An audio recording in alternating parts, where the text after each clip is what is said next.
আমরা এখন চলে আসলাম তালসারির মাছের বাজারে, যেখানে মৎস্যজীবীরা, জেলেরা সমুদ্র থেকে মাছ ধরে নিয়ে আসে, আর এখানে সেই মাছগুলো পাইকারি হারে বিক্রি হয়। এটা একটা মাছের বড় বাজার। এখান থেকে অনেকে মৎস্য ব্যবসায়ীরা মাছ কিনে নিয়ে যায়, আর যারা ভ্রমণার্থী তালসারি বেড়াতে আসে তারাও এখান থেকে টাটকা সুন্দর মাছ কিনে নিয়ে যায়।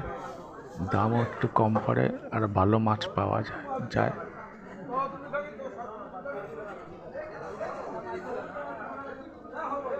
ধন্যবাদ। আমার এই চ্যানেলটা সাবস্ক্রাইব করে দিয়েন।